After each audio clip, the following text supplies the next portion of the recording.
भज गोविंदम भज गोविंदम गोविंदम भज मूढ़मते भज गोविंदम भज गोविंदम गोविंदम भज मूढ़मते दिनमपि रजनी सायं प्रातः शिशिरवसन्तौ पुनरायातः दिनमपि रजनी सायं प्रातः शिशिरवसन्तौ पुनरायातः कालः क्रीडति गच्छति आयुः तदपि न मुञ्चति आशावायुः कालः क्रीडति गच्छति आयुः तदपि न मुञ्चति आशावायुः दिनमपि रजनी सायं प्रातः शिशिरवसन्तौ पुनरायातः दिनमपि शिशिरवसन्तौ पुनरायातः कालः क्रीडति गच्छति आयुः तदपि न मुञ्चति आशावायुः कालः क्रीडति गच्छति आयुः तदपि न मुञ्चति आशावायुः भज गोविंदम भज गोविंदम गोविंदम भज मूढ़मते भज गोविंदम भज गोविंदम गोविंदम भज मूढ़मते भज गोविंदम भज गोविंदम गोविंदम भज मूढ़मते भज गोविंदम भज गोविंदम गोविंदम भज मूढ़मते। रे मूढ़ मन, रे मूर्ख मन, व्यर्थ में अपनी आयु को ऐसे ही मत गवाओ। अगर व्यर्थ के साधनों को साधने में इस अवस्था में लगे रहे तो प्राप्ते सन्निहिते मरणे नहीं नहीं रक्षते डुंकरी करने। आपके व्यर्थ के प्रयास, व्यर्थ की कोशिशें मृत्यु के समीप आने पर आपकी रक्षा नहीं कर सकती। इसलिए मूढ़ता को छोड़ो और भगवान का भजन करो। भगवान शंकराचार्य जी महाराज मूढ़ शब्द का प्रयोग करते हैं, मूर्ख। थोड़ा सा विचार करने की बात है। मूढ़ता क्या है? कल मैंने थोड़ा संकेत किया था। हमारी लापरवाही, असावधानी, अथवा हमारा ये अज्ञान कि हमें किस अवस्था में क्या करना चाहिए। कहानी मैंने कल बताई थी कि एक वृद्ध व्यक्ति को व्याकरण का सूत्र रटता हुआ देखकर भगवान आचार्य शंकर उसको उपदेश करते हैं कि इस उम्र में अगर तुम ये सूत्र रट रहे हो तो मृत्यु के समीप आने पर यह सूत्र तुम्हारी रक्षा नहीं करेगा। यही उसकी मूर्खता है। विचार करने वाली बात यह है कि क्या हम लोग तो ऐसी मूर्खता नहीं कर रहे? क्या हम लोग तो ऐसा अज्ञान अपने जीवन में उसको महत्व तो नहीं दे रहे कि अवस्था के, मैंने संतों से सुना है कि अगर अधिकारी के लिए अलग अलग साधनों का शास्त्रों में वर्णन है तो उम्र को देखते हुए भी साधनों का अलग अलग वर्णन है, अवस्था को देख करके भी साधनों का अलग अलग वर्णन है। कौन सी अवस्था में किस प्रकार का साधन करना चाहिए यह भी सोचनीय और विचारणीय है। एक वो व्यक्ति जो मरणासन्न अवस्था में है, जो बिस्तर से उठ नहीं सकता है, और उसे हम अष्टांग योग सिखाने की बात कहें तो क्या यह उचित होगा? अच्छा, शास्त्रों में एक और बात है। किसी ने पूछा कि जो व्यक्ति अष्टांग योग नहीं कर सकता उस अवस्था में, तो क्या उसकी मुक्ति नहीं हो सकती? क्या उसका कल्याण नहीं हो सकता? तो कहा नहीं, कल्याण हो सकता है। तो उसके लिए अलग अलग विधान है। आप जानकर के चकित होंगे कि हमारे यहाँ शास्त्रों में सन्यास की बड़ी महिमा है। सन्यास लेना चाहिए, ये अनिवार्य कर दिया महात्माओं ने कि प्रत्येक व्यक्ति का धर्म है कि उसको सन्यास ग्रहण करना चाहिए। लेकिन कई बार ऐसा भी आया कि कोई व्यक्ति सन्यास नहीं ले पाया और उसकी मृत्यु निकट आ गई, तब बोले हमारे यहाँ आपत सन्यास का भी विधान है कि आप शैया पर, वैसे तो सन्यास का विधान है कि आप गंगा में जाइए, फिर 24 घंटा वो क्या क्या नाटक सब, वो विरजा हवन कीजिए, तो फिर वो हवन कीजिए, नांदीमुख श्राद्ध कीजिए, उसके बाद में फिर गंगा जी में कमर तक जल में खड़े होइए, फिर प्रेस मंत्रों को बोलिए, तब जाकर के सन्यास का विधान पूरा होता है। लेकिन जो व्यक्ति शैया पर पड़ा हुआ है, आपात सन्यास, बोले आपात सन्यास में कुछ भी नहीं है, बिस्तर पर पड़े रहो, गुरुजी आएंगे, मंत्र बुलवाएंगे, बोल दीजिए, सन्यास हो गया। इतना सहज, इतना सरल है। लेकिन शास्त्र कहते हैं सन्यास ग्रहण करो, भले ही आपको शैया पर ही ग्रहण करना पड़े, लेकिन ग्रहण करो। इस बात का दुरुपयोग नहीं करना कि चलो अगर ऐसा विधान है तो आखिरी में जब मौका आएगा तब बुला लेंगे महात्माओं के कि दे दीजिए, आप सन्यास का विधान है। ये उन लोगों के लिए है जिनकी अवस्था नहीं आई थी और जो नहीं ले सके थे। ऐसे ही कल्याण करने के लिए, आत्म मुक्ति के लिए हमारे यहाँ शास्त्रों में अनेक प्रकार के साधन है, और वो साधन अवस्था विशेष को देखते हुए भी है। तो हमारी मूढ़ता कहीं ऐसी जगह तो प्रदर्शित नहीं हो रही, हमारी मूढ़ता कहीं ऐसी जगह तो हमें नहीं ले जा रही जो साधन हमारे शरीर की अवस्था के अनुकूल नहीं है। कहीं हमारा शरीर, कहीं हमारा मन, कहीं हमारा चिंतन उन साधनों में अपने आप को बर्बाद तो नहीं कर रहा है। यह भी विचारणीय बात है, विचार करने योग्य बात है। बड़ा दुख होता है कि अवस्था साथ नहीं दे रही, फिर भी लोग कुंडलिनी के विषय में जानना चाहते हैं। कुंडलिनी के विषय में जानना बुरा नहीं है, बिल्कुल सही हो सकता है, लेकिन मन में दुख होता है, कष्ट होता है कि जो चीज तुम्हारी अवस्था के लायक नहीं है, आप उसको जानने की अभिलाषा क्यों करते हो। और वो कठिन है, कठिन चीज को पाने की अभिलाषा हमारे मन में अगर जागृत हो रही है, तो कहीं ना कहीं वो बात, चाहे तो आप कि आपकी प्रशंसा होगी, आपका मान बढ़ेगा, कि आपका सम्मान बढ़ेगा, कि आप कुंडलिनी के विषय में जानते हैं, आप योग के बड़े धुरंधर वेदता हैं, जानने वाले हैं, इस विषय में हमारी इज्जत समाज में बढ़ेगी, चाहे तो वो भावना हो। अगर कल्याण की भावना है तो मन हमारा इधर उधर के साधनों में नहीं भटकेगा, ये पक्की बात है। ये विश्वास करने लायक बात है कि अगर हमारे मन के अंदर में कल्याण के अतिरिक्त अगर कोई दूसरी बातें आती हैं, तभी हमारा मन इन व्यर्थ के साधनों में जाता है। लेकिन अगर हमारी अवस्था इन साधनों को महत्व नहीं देना चाहती है, तो शास्त्र ये निवेदन करते हैं कि आप इन उलझनों में मत पड़ो, अपना कल्याण करने की बात ध्यान देना। मान लीजिए कि आप आसन कर रहे हैं, मान लीजिए कि आप योग कर रहे हैं, बुरी चीज नहीं है, बहुत बढ़िया चीज है, लेकिन अवस्था साथ नहीं दे रही और आप उन आसनों को सीखने का प्रयास कर रहे हैं, सीख नहीं पाए थे, मृत्यु निकट आ गई, वो आसन आपको सदगति करने में सहायक होगा क्या? ये विचारणीय बात है, ये विचार करने योग्य बात है।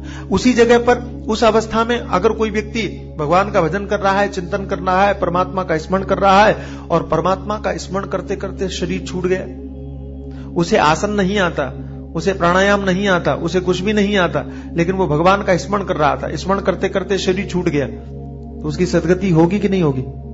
मेरे हिसाब से जरूर होगी। अच्छा, सदगति हो गई, भले ही उसकी मुक्ति न हुई हो, मान लो कल्याण नहीं हुआ, लेकिन सदगति का फायदा यह मिला कि अगला जन्म तो आपका अच्छा मिला, अगले जन्म में आप योग भी कर सकते हैं, कुंडलिनी जागरण भी कर सकते हैं, क्योंकि भगवान कहते हैं अथवा योगिनाम एव कुले भवति धीमताम। आपकी साधना जहां रुकी थी वहीं से आगे शुरू होने के लिए परमात्मा अगले जन्म में पूरी की पूरी व्यवस्था करके रखता है। शुचि नाम श्रीमताम गेहे योग भ्रष्टो विजायते आदि आदि। लेकिन अगर हमारी सदगति हुई नहीं, तो जो हम साधन कर रहे थे वो भी व्यर्थ के चले गए। तो सत्संग सुनने का सबसे बड़ा लाभ, महात्माओं का सानिध्य प्राप्त करने का सबसे बड़ा लाभ, हमारे जीवन में ये सावधानी होनी चाहिए कि अवस्था के अनुरूप सबसे महत्वपूर्ण है चिंतन, सबसे महत्वपूर्ण है परमात्मा स्मरण, सबसे महत्वपूर्ण है अपने मन में दुनिया के विचारों को आने से रोकना। अच्छा, सिर्फ रोकना नहीं, हाँ, एक बात और कहना चाहूंगा, ये बात भी मैं बहुत बार कह चुका हूं, लेकिन फिर भी बार बार कहने का मन करता है कि संसार को रोकने का प्रयास हम न करें, परमात्मा का स्मरण करने का प्रयास हम करें।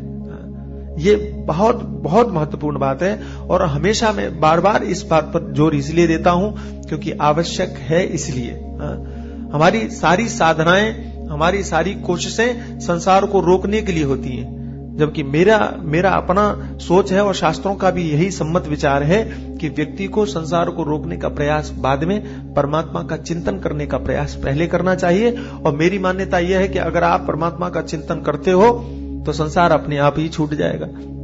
इसलिए भगवान का स्मरण करना बहुत महत्वपूर्ण है। यहाँ आचार्यपाद यही बात कहते हैं, भज गोविंदम गोविंदम भज मूढ़मते। हम अपनी मूढ़ता को छोड़ें, हम अपनी मूर्खता को छोड़ें। जैसे वो ब्राह्मण देवता 80 वर्ष की अवस्था को प्राप्त होने के बाद में व्याकरण का सूत्र रट रहे हैं, उनका कल्याण नहीं होने वाला, ठीक इसी प्रकार से ये कड़वा सच हमको अपने जीवन में स्वीकार करना चाहिए कि जैसे वहां व्याकरण का सूत्र उनका भला नहीं कर सकता, ऐसे ही कोई भी योग, कोई भी कुंडलिनी, कोई भी अन्य चीजें जिनको व्यर्थ के लिए हम परेशान हो रहे हैं, नाम इज्जत और प्रशंसा के लिए हम परेशान हो रहे हैं, ये चीजें हमारा कल्याण नहीं कर सकती। अवस्था को देख करके मैं कुंडलिनी को दोष नहीं दे रहा हूं, मैं योग को दोष नहीं दे रहा हूं। योग भी बहुत अच्छी चीज है, कुंडलिनी जागरण बहुत अच्छी चीज है, लेकिन उन लोगों के लिए जो उसको सिद्ध करने के लिए जिनके पास में समय है, अवधि है। योग ऐसी चीज नहीं है कि 2 मिनट में आपको आ जाए। आ सकती है, आ सकता है योग 2 मिनट में। और अच्छा, राम कहना 2 सेकंड में आ सकता है, 1 क्षण में आ सकता है। मैं कहूंगा राम, आप तुरंत बोल सकते हो, लेकिन मैं कहूं कि मैं पद्मासन में बैठता हूं, आप भी बैठ के दिखाइए, तो 2 मिनट में नहीं होगा। मैं कहूं कि मैं शीर्षासन लगाता हूं, सिद्धासन लगाता हूं, अथवा भुजंगासन लगाता हूं, बड़ा मुश्किल हो जाएगा। वृश्चिक आसन लगाता हूं, बड़ा मुश्किल। चक्रासन लगाता हूं, बड़ा मुश्किल हो जाएगा। ये सीखने के लिए जीवन चला जाएगा, मिलेगा कुछ नहीं। मन में जरूर ये विश्वास पैदा होगा, मन में जरूर ये धारणा बन जाएगी, ये अभिमान हो जाएगा कि हमने भी आसन की क्लास ज्वाइन किया। इस अभिमान को प्राप्त होने के अतिरिक्त और कुछ भी हासिल नहीं होगा, ये मेरी धारणा है, ये मेरा निवेदन है। इसलिए जो चीज जिसके लिए आपके पास में समय नहीं है, उसको सीखने से अपेक्षा अगर आप भगवान के नाम को उतना समय दें तो बहुत ज्यादा महत्वपूर्ण होगा और हमारे लिए कल्याणकारी साबित होगा। तो हम अपनी मूढ़ता को छोड़ें। ये भगवान शंकराचार्य जी महाराज ने उस ब्राह्मण के लिए उपदेश नहीं किया। लोग कहते हैं कि उसको उपदेश करने के लिए सूत्र की रचना किया, और मुझे लगता है कि शंकराचार्य जी महाराज ने उस व्यक्ति को तो वहीं समझा दिया होगा कि भाई देखो, तुम ये जब छोड़ो और ये व्याकरण का सूत्र रटना छोड़ो और भगवान का स्मरण करो। लेकिन बाद में शंकराचार्य जी को समझ, एक आदमी को तो समझा दिया, दूसरों 50,000 होंगे। भारतवर्ष तो कितना बड़ा है, न जाने कितने ऐसे लोग होंगे, उनके लिए क्या करें। एक एक आदमी को पकड़ पकड़ के तो समझा नहीं सकते। तब उन्होंने बैठ करके ये रचना किया कि जो भी पढ़ेगा उसको समझ में आएगा, नहीं समझ में आएगा तो महात्मा लोग समझाएंगे कि हम अपनी व्यर्थ की मूढ़ताओं को छोड़ें और सावधान होकर के परमात्मा का स्मरण करें, जो सबसे सहज है। और परमात्मा का स्मरण आप सामान्य मत समझना, ऐसा मत समझना कि बड़ी सरल चीज है, लेकिन मुश्किल। कई जगह मैं जाता हूं और प्रवचनों में बोलता हूं कि हम आपको सबसे सरल चीज बताएं कि भगवान खुश हो जाएंगे, भगवान प्रसन्न। भागवत कथा करते हैं, आपने तो सुना ही होगा और आपको याद होगा कि मैं एक बात बहुत ज्यादा कहता हूं एकादश स्कंद में, और वहां पर महाराजा निमि और उन्होंने 9 योगीश्वरों से एक प्रश्न पूछा कि भागवत धर्म क्या है, भागवत धर्म किसे कहते हैं। तो ये मुझे बड़ा अच्छा लगता है और मैं लोगों को कहता हूं कि आपको मालूम है भागवत धर्म किसे कहते हैं? तो लोग कहते हैं नहीं मालूम। तो मैं कहता हूं देखो, भागवत धर्म बहुत बढ़िया चीज है। भागवत धर्म है ऐसा साधन कल्याण करने का, ऐसा साधन जिसको भगवान ने अपने मुंह से कहा हो। ध्यान देना कितना सरल है, देखना, ध्यान देना। भगवान ने जिस साधन को अपने मुंह से कहा हो, एक बात, ऐसा साधन जो इतना सरल हो कि बूढ़ा, बच्चा, जवान, स्त्री, पुरुष सब कर सकते हो, और ऐसा साधन हो जिसको सबको करने का अधिकार हो। क्योंकि कई मंत्र ऐसे होते हैं कि उनको ये नहीं जप सकता तो वो नहीं जप सकता, तो ऐसे ऐसे विधान है ना शास्त्रों में। अब भले ही लोग जप करने लगे, लेकिन शास्त्रों के विधान की बात कर रहे हैं। तो किसी में नियम है, किसी में नहीं है, लेकिन ऐसा साधन जिसमें सबका अधिकार हो, स्त्री, पुरुष, शूद्र, ब्राह्मण, क्षत्रिय, वैश्य सब कर सकते हो, ब्रह्मचारी, सन्यासी से लेकर सब कर सकते हो। और ऐसा साधन जिसको करने से भगवान प्रसन्न होते हो, उसका नाम भागवत धर्म है। बात आई समझ में? भागवत धर्म कौन है? तो कहा भगवान ने कहा हो, इतना सरल हो, सब कर सकते हो, सबका उसमें अधिकार हो, और जिसको करने से भगवान प्रसन्न होते हो। तो जब मैं ये बात कहता हूं तो लोग कहते हैं कि कोई ऐसा साधन है कि इतना सरल हो कि सब कर सकते हैं। हमने कहा है, तो कहा बताइए। हमने कहा बता देंगे, लेकिन करोगे नहीं। कहा सरल है फिर क्यों नहीं करेंगे? हमने कहा इसीलिए नहीं करोगे, कठिन होता तो शायद रुचि होती। कठिन में आदमी की रुचि होती, कठिन में आदमी का अभिमान जागृत होता है, लेकिन सरल में आप करोगे लेकिन किसी को पता ही नहीं चलेगा तो करने से फायदा क्या है?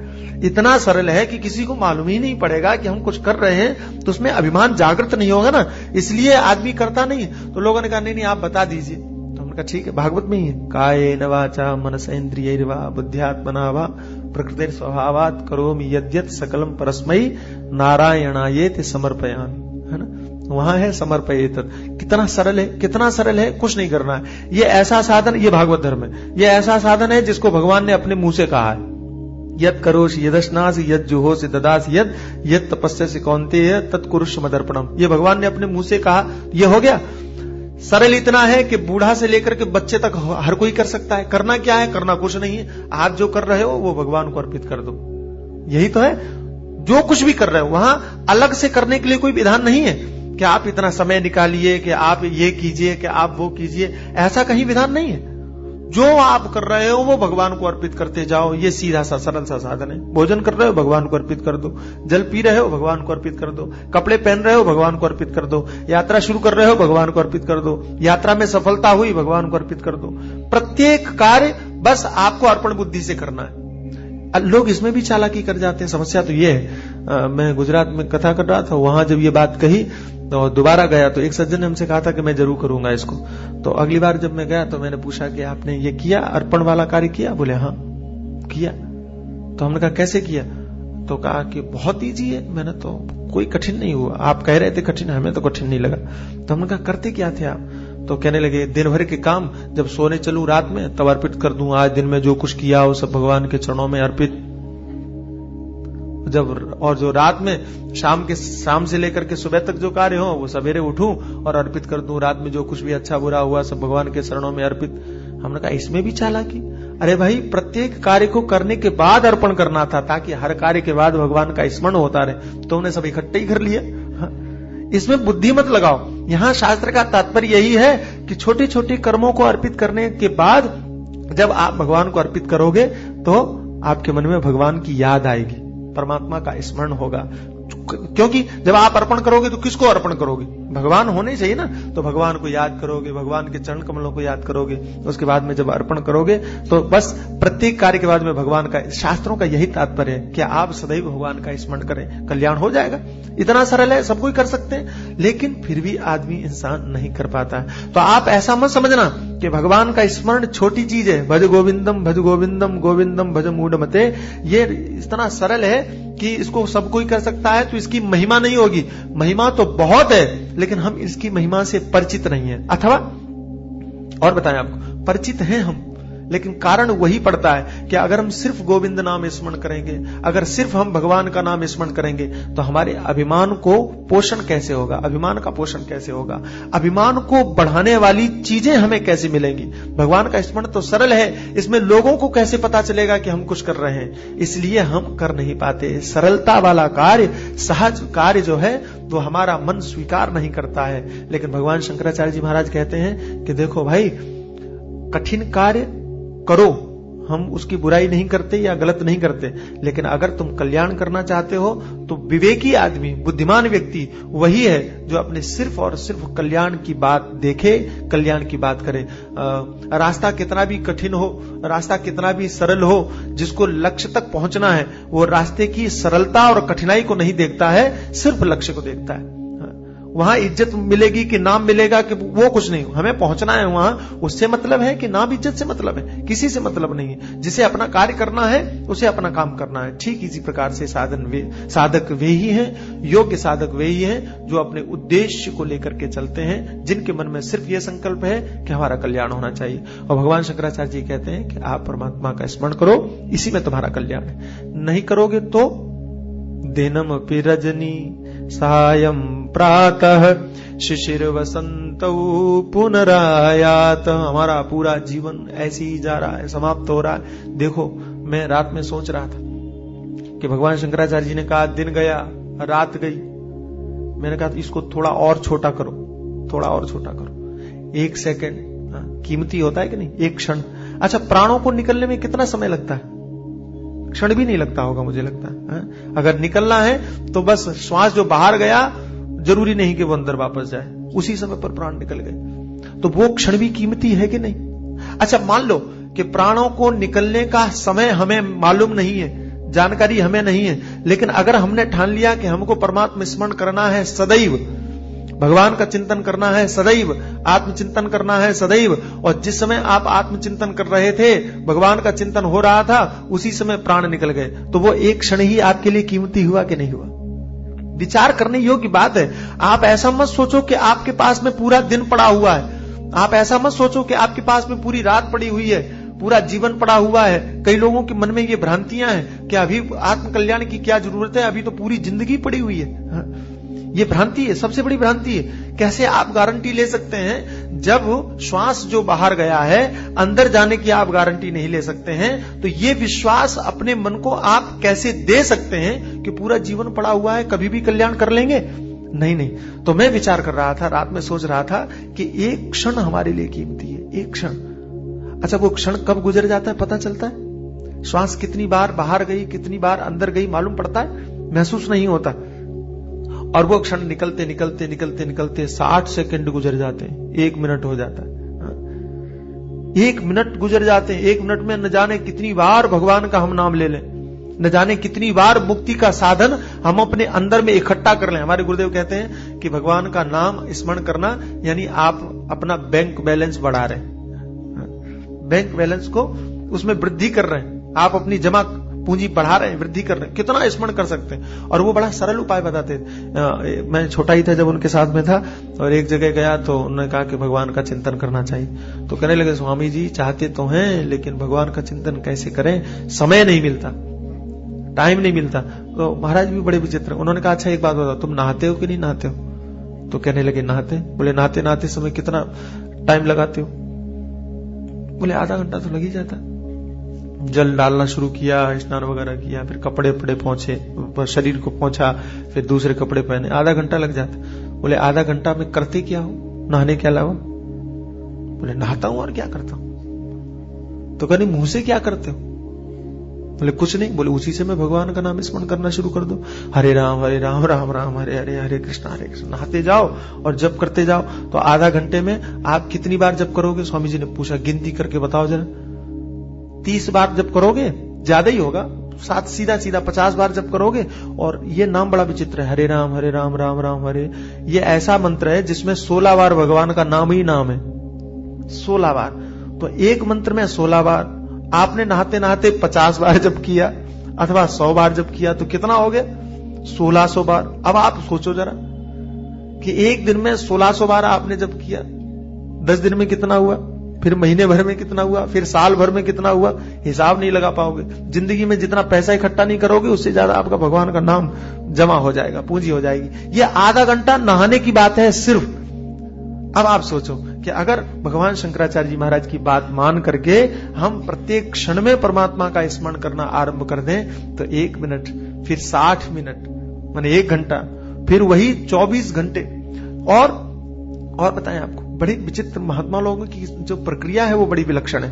महात्मा कहते हैं कि अगर सोने से पहले और जागने के बाद भी अगर आप परमात्मा का स्मरण करते हो तो आपकी सोई हुई रात्रि परमात्मा के चिंतन में ही गिनी जाएगी, वो नींद नहीं गिनी जाएगी। निद्रा समाधि स्थिति वो समाधि है। अगर आप परमात्मा का चिंतन करके, भगवान का स्मरण करके, भगवान को याद करके सोए हैं और सुबह जागते ही परमात्मा का स्मरण करते हैं तो वो सोना भी परमात्मा का स्मरण ही हो गया। अगर मरते मरते भी प्राण, सोते सोते भी प्राण निकल गए तो भी डरने की जरूरत नहीं, घबराने की जरूरत नहीं, क्योंकि चिंतन तो परमात्मा का ही होगा। वहां पर भी आपकी सदगति होगी, वहां पर भी आप इतना अभ्यास कर लो। अगर इस अवस्था में, इस अवस्था को प्राप्त होने के बाद अगर किसी चीज का आप वाकई अभ्यास करना चाहते हैं तो सिर्फ नाम स्मरण का अभ्यास करो, परमात्म चिंतन का अभ्यास करो, आत्मचिंतन का अभ्यास करो। अच्छा, यहां पर भी मेरा आग्रह नहीं है, यह आग्रह नहीं है कि आप खाली भगवान का नाम ही जपो। मेरा आग्रह और शास्त्रों का आग्रह और संतों का आग्रह यह है कि आप चिंतन करो, चाहे वो भगवान का हो, चाहे वो आत्म रूप में भगवान का हो, और चाहे वो कृष्ण के रूप में भगवान का हो, चाहे वो आत्म रूप में भगवान का हो, चाहे वो राम के रूप में भगवान का हो। लेकिन चिंतन संसार का ना हो, चिंतन दूसरी चीजों का ना हो, चिंतन सिर्फ परमात्मा का हो। ये अंतर यात्रा की ओर आपका अभ्यास होना चाहिए। आप प्रत्येक क्षण में, मैं तो कहता हूं कि कोई भी काम करते समय आप सावधान रहो। ये चरपट पंजरिका सावधानी के लिए ही है। कल मैंने बताया था ना, जगाने के लिए ही, आपको थप्पड़ मार करके जगाने के लिए सावधान। और कल एक चर्चा हमसे पूछा था कि भजगोविंदम और ये अलग अलग है क्या, तो मैं आपको वो भी बता दूं, भजगोविंदम के नाम से भी स्तोत्र लोगों ने प्रसिद्ध किया है, लेकिन उसमें मिक्स किया है। भगवान शंकराचार्य जी महाराज का एक और स्तोत्र है ऐसा ही, उसका नाम है मोह मुदगर। क्या नाम है उसका? मोह मुदगर।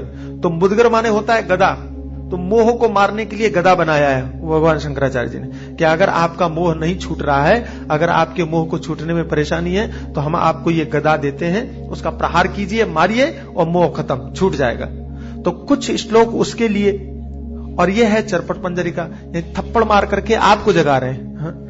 थप्पड़ मार करके आपको जगाने के बाद में फिर गदा पकड़ा दिया कि अब मोह नहीं छूट रहा है तो उसको मारो। पहले तुम तो जागो भाई, तुम ही सोते रहोगे तो मारेगा कौन? ये तो बताइए। आपके घर में कुत्ता आ गया, आपके घर में कोई ऐसा जानवर आ गया जो कि ठीक नहीं है, सांप आ गया, तो सांप को मारने के उपाय तो बहुत हैं, कुत्ते को भगाने के उपाय तो बहुत हैं, लेकिन उसके लिए तुमको जागना तो चाहिए कि नहीं? पहले जागो तो सही, सावधान तो हो। जब आप ही सो रहे हैं तो फिर कुत्ते को, जानवर को भगाने वाले उपाय सब रखे रह जाएंगे, उनका कोई उपयोग नहीं। मोह को नष्ट करने की गदा तो है पहले से, लेकिन मारेगा कौन, चलाएगा कौन? चलाएगा तो शिष्य ही, चलाएगा तो साधक ही, चलाएंगे तो हम ही। तो पहले हम सावधान हो, पहले हम जागृत हो, और जागृत हो करके और फिर आगे की बात किए।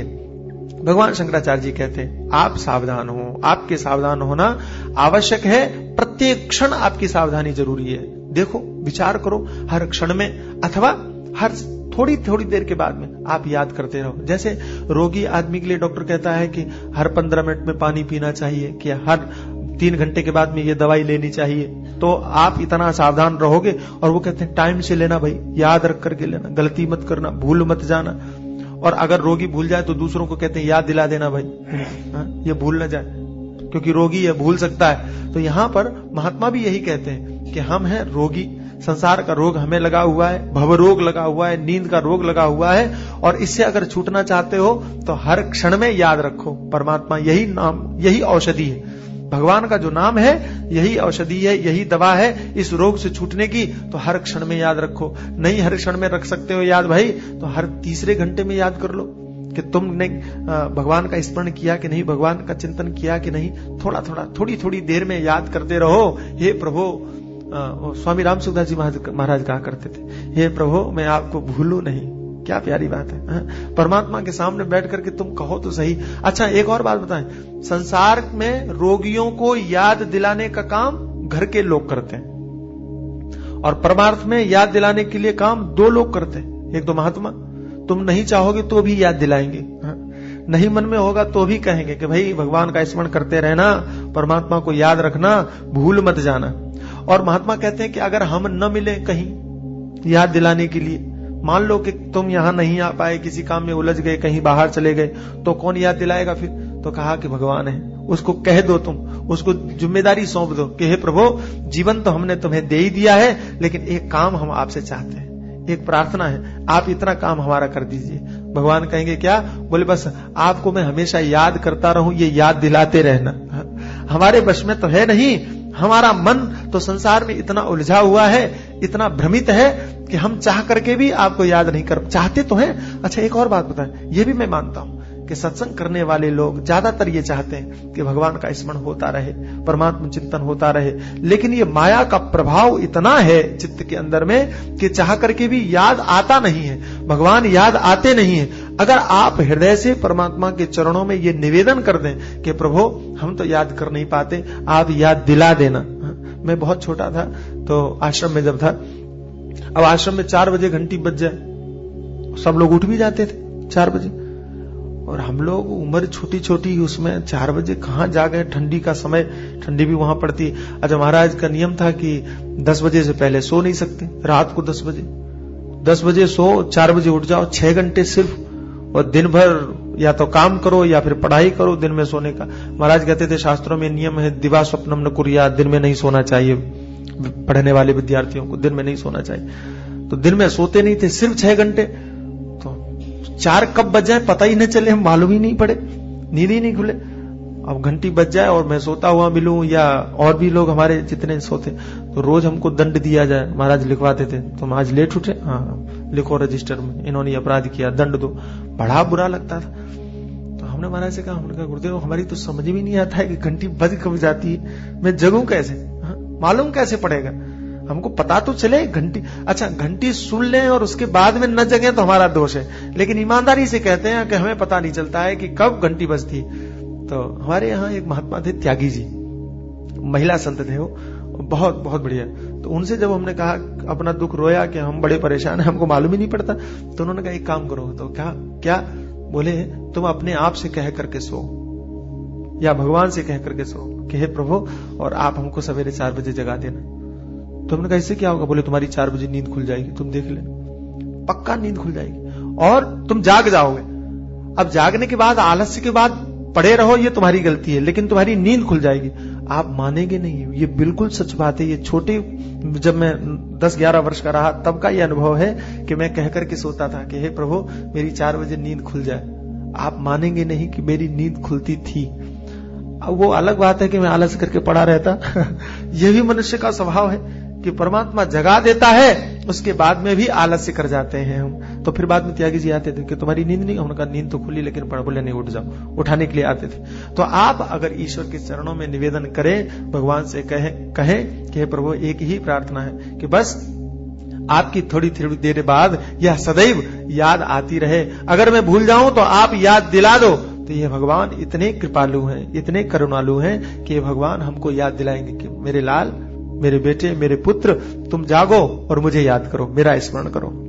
और फिर भी अगर आप याद आने के बाद में भी अगर आप स्मरण नहीं करोगे तो फिर हम महात्मा लोग हैं, ये लोग जगाएंगे कि भाई भगवान का स्मरण करो। लेकिन कैसे भी आप निश्चय कर लो, मन में ठान लो कि हमें स्मरण करना है। थोड़ी थोड़ी देर के बाद में ये सोचो, दिनमपि रजनी, क्या विचित्र बात है, दिन उदित हुआ चला गया, न जाने कितने दिन चले गए। जरा सोचो, गिनती करो दिनों की।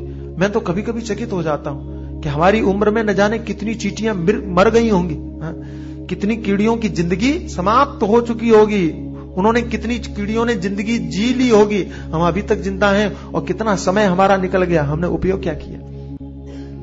हम थोड़ा तो विचार करें कि आज तक के जीवन में हमने क्या खोया, क्या पाया। दिनमपि रजनी सायं प्रातः, दिन सुबह हुई पूरा निकल गया, फिर रात आई, रात भी निकल गई, एक दिन चला गया, फिर ऐसे ही 10 दिन चले गए, फिर 1 महीना चला गया, फिर 2 महीना चला गया। शिशिर वसंत पुनरायात, 6 ऋतुएं होती है ना, एक एक दिन से शुरुआत की है। भगवान शंकराचार्य जी महाराज कहते हैं कि विचार करो, दिन कब उदित होता है, कब ढल जाता है, हम विचार नहीं कर पाते, हम सोच नहीं पाते, समझ नहीं पाते हैं। अच्छा, संसार में बड़े विलक्षण लोग हैं, हम लोगों की जिंदगी के दिन कितने निकल गए हमें पता ही नहीं चला। इस संसार में ऐसे भी लोग हैं जो कहते हैं कि संसार समय कटता नहीं है, ऐसे भी लोग कि जिंदगी कटती नहीं सैफ, जिंदगी कैसे कटेगी सैफ, यहां रात कटती नजर नहीं आती। ऐसे भी दुखी लोग हैं, परेशान लोग हैं जो एक एक रात काटते हुए नजर आते हैं। उनसे कहो कि जीवन कैसा है, तो कहा बस काट रहे हैं। उन्हें जिंदगी के महत्व से ही परिचित नहीं है, जिंदगी की महिमा से ही वो परिचित नहीं है, वो जिंदगी को काट रहे हैं। पूरा टाइम क्या करें, कुछ समझ में नहीं आ रहा है। अरे भाई, ये जीवन परमात्मा चिंतन करके और आत्म कल्याण के लिए मिला था, तुम जरा तो सावधान होकर के सोचो, विचार करो कि सारी जिंदगी तुम्हारी बर्बाद हुई जा रही है। और हम कह रहे हैं कि समय कैसे पास करें, समय कैसे निकालें, समय को कैसे गुजारें। समय को गुजारो मत, अगर समय को हमने महत्व नहीं दिया तो यही समय हमें भी धोखा दे देगा। मैंने कहीं पढ़ा था, शेक्सपियर का एक वचन है, शायद अंग्रेजी तो मुझे आती नहीं, हिंदी में ही मैंने कहीं पढ़ा था और मुझे बहुत अच्छा लगा था कि अगर आप समय को काटोगे तो ये समय आपको काट डालेगा। समय को आप महत्व नहीं दोगे तो समय आपको महत्व नहीं देगा, समय समाप्त कर देगा। जब आपको समय की आवश्यकता होगी, आपके पास समय नहीं होगा। और मैंने कहीं पढ़ा था कि शायद पेपर में कहीं पढ़ा था कि एक व्यक्ति ने बहुत सारा धन इकट्ठा किया, खूब सारी संपत्ति इकट्ठा की, जीवन लगा दिया उसको धन इकट्ठा करने में, भोगा भी नहीं, सिर्फ इकट्ठा करना, पैसा कमाओ कमाओ, अपने लिए भी खर्च नहीं किया, खूब कमाया। अब मृत्यु तो कभी कह के नहीं आती और मौत आ गई। तो इसने पूछा कि भाई ये क्या क्या मामला है, आप लोग लेने आ गए? बोले हाँ, तुम्हारी मृत्यु आ गई, तुमको चलना पड़ेगा। उसने कहा मैं तो नहीं जा सकता। बोले यहां इच्छा पर निर्भर थोड़ी है मृत्यु, तुम कोई भीष्म पितामह थोड़ी हो कि तुम नहीं जा सकते तो तुमको हम नहीं ले जाएंगे, जाना तो पड़ेगा, ये तो अटल सत्य है। तो उसने कहा कि तुम कैसी बातें करते हो, अभी तक मैंने जीवन में सिर्फ पैसा कमाया है, भोगा तो है ही नहीं, कम से कम भोगने के लिए कुछ साल तो दे दो। बोले साल की बात छोड़ दो, यहां दिन भी नहीं मिलने वाले। जब इसने देखा कि अब कुछ नहीं हो सकता, तो यहां भारत का ही था अभ्यास रिश्वत देने का, तो उसने कहा एक काम करो, जितनी संपत्ति कमाई है उसमें तो 2-4 करोड़ तुमको देता हूं, ले जाओ, हमको कुछ छोड़ दो। यमदूतों ने कहा रुपयों की कीमत यहां होगी। अरे तुम्हारे रुपयों की कीमत अमेरिका में नहीं है, यमलोक में क्या होगी? उन रुपयों का मैं क्या करूंगा, और रुपयों की कोई कीमत नहीं है, रुपयों के बदले तुमको जीवन नहीं मिल सकता। इसने बहुत कोशिश किया, यहां तक कि इसने ये बेवकूफी की कि सारा धन ले लो लेकिन मुझे थोड़ा सा समय दे दो अपने लिए जीने के लिए, मैं देखूं तो सही जिंदगी क्या है, संसार क्या है, भोग क्या है, दुनिया क्या है, अपने आप को समझने के लिए थोड़ा समय तो दो। यमदूतों ने कहा कि समय नहीं मिल सकता, तुमको जाना ही है। जब सारे प्रयास इसके निष्फल साबित हुए और तब इस आदमी ने यमदूतों से कहा कि एक प्रार्थना है। तो कहा क्या? बोले 2 क्षण दे दो, 2 मिनट। किस लिए? तो कहा मैं दुनिया के लिए कुछ संदेश लिखना चाहता हूं, छोड़ देना चाहता हूं। क्या? बोले ये दुनिया को कहना चाहता हूं कि मैंने दुनिया में खूब धन इकट्ठा किया, सारी संपत्ति इकट्ठा किया, लेकिन सारी संपत्ति के बाद में भी हमको भोगने के लिए 2 मिनट भी नहीं मिले। खूब मैंने कोशिश किया कि 2 मिनट मुझे मिल जाए, तो सारी संपत्ति हमारी 2 क्षण भी हमको अपने लिए नहीं दे सकी। इसलिए भाई समय की कीमत समझना, ये दुनिया को बताने के लिए मैं नोट लिख करके छोड़ जाना चाहता हूं। यमदूत मुस्कुराए, बोले हाँ ठीक है लिखो, और तुमको बता दें एक बात। बोले क्या? तुम लिखोगे, लोग पढ़ेंगे, पढ़ करके खुश होंगे, वाह क्या बात है, लेकिन समय की कीमत वो भी नहीं करेंगे। जब अंत समय आएगा तो वो भी पछताएंगे, काश हमने समय की कीमत की होती। तो समय जा रहा है, दिनमपि रजनी सायं प्रातः शिशिर बसंतो पुनरायात। कितनी ऋतुएं निकल गई, कितनी पूर्णिमासी निकल गई, कितने चंद्र पूर्ण होते हुए हमने देखे, कितने गलते हुए चंद्र हमने देखे, सारी जिंदगी बर्बाद होती चली गई। एक महात्मा कहते थे कि काले काले बाल सफेद हो गए, एक दिन में नहीं हुए, रोज हो रहे थे, सफेदी दिखा दिया। जैसे तालाब का पानी एक दिन में ही नहीं सूख जाता है, धीरे धीरे सूखता है, एक दिन जमीन दिखा देता है, शरीर छोड़ रहा है, साथ छोड़ रहा है। काला क्रीडत, ये समय क्रीड़ा कर रहा है, खेल रहा है, समय खेल रहा है। और मैंने कल एक बात कही थी, मुझे बहुत अच्छी लगी कि समय खेल रहा है किसके साथ? हमको खिलौना बनाया हुआ है। हमारे परम गुरुदेव भगवान थे, गुरुजी के गुरुजी, वो कहा करते थे कि तमाशा देखने वाले तमाशा खुद न बन जाना। ये तमाशा देखने के लिए तुमको यहां भेजा गया था, लेकिन मुश्किल ये हो गया कि हम खुद तमाशा बन गए, हम खुद खेल बन गए। खेल देखने वाले थे लेकिन खेल बन गए हम, तो हम कहीं खेल न बन जाएं। काला क्रीडति गच्छति आयु तदपि न मुंचति आशा वायु। सारा शरीर चला गया, सारा समय चला गया, सब कुछ समाप्त हो गया, लेकिन आशाएं हमारी समाप्त नहीं हुई। ये कितना बड़ा दुर्भाग्य है। आचार्य कहते हैं कि जरा तो सावधान हो जाओ, शरीर की कीमत जरा तो समझो, अपनी जिंदगी की कीमत जरा तो समझो कि सब कुछ तुम्हारा साथ छोड़ता चला जा रहा है, फिर तुम आशाएं तुम्हारी साथ क्यों नहीं छोड़ रही? भोले बाबा हुए, उन्होंने कहा कि आदमी की बड़ी विचित्र हालत है, आंखों ने साथ छोड़ दिया, कानों ने साथ छोड़ दिया, हाथों ने साथ छोड़ दिया, पैरों ने साथ, पग डगमगाते चालते, पैर जो है डगमगाने लगे चलते चलते, नहीं चल सकते, और धन सम कमर झुक गई, धनुष के समान आपकी कमर टेढ़ी हो गई, आप सीधा होकर के नहीं चल सकते, इतनी कंडीशन बिगड़ गई। दांत टूट गए, मुख हो गया है पोपला, मुख में कुछ नहीं रहा, कुछ कोई चीज नहीं रही, लेकिन तृष्णा नहीं बूढ़ी हुई। सारा शरीर बूढ़ा हो गया, लेकिन अपेक्षाएं नहीं बूढ़ी हुई। उन्होंने बहुत कड़वी बात लिखी है, बुढ़ा मरण सब चाहते, बुढ़ा ना मरना चाहता, धन धाम के कुलग्राम के भोला मनोरथ ठानता। हमने गांव में बूढ़ों को देखा है कि चारपाई पर पड़े हैं, नहीं उठ सकते हैं, जान नहीं है, ताकत नहीं है, बिल्कुल शक्ति नहीं है, सामर्थ्य खत्म हो चुका है। कोई हाथ पकड़े तो उन्हीं के हाथों से उठ करके भले ही चले जाए, नहीं तो चल नहीं सकते। ऐसे ऐसे लोगों की कंडीशन, और उनसे पूछो कि मरना चाहते हो? नहीं मरना चाहते, मृत्यु नहीं। मैं क्या कहूं आप लोगों को, हमारे गुरुदेव भगवान उपदेश देते नहीं थे, दिखाते थे उपदेश। एक बार वो ऐसी कुछ उपदेश चल रहा था, गीता पढ़ा रहे थे शायद, और उसके बाद में उन्होंने हमको गाड़ी में बिठाया, मैं था अकेला, मैं था, और नैमिषारण्य में ही, और वहां एक जगह लेकर के गए। एक मंदिर के बाहर एक भिखारी बैठा हुआ था। मैं आप लोगों को क्या बताऊं, उम्र तो मेरी छोटी थी, लेकिन जो उस समय संस्कार पड़े हमारे अंदर में, चकित रह गया। एक कोढ़ी था, कोढ़ी जानते हैं आप, जिसका ये हाथ उंगलियां गल गई हो, और ये नाक नहीं थी उसकी, गल चुकी थी, बिल्कुल खत्म हो गई थी, 2 छिद्र खाली दिख रहे थे, और पूरा शरीर कुष्ठ से ग्रसित था। विशेष करके ये उंगलियां तो थी नहीं उसके, गल रही थी, और मवाद निकल रहा था, पस निकल रहा था, बहुत बाप रे।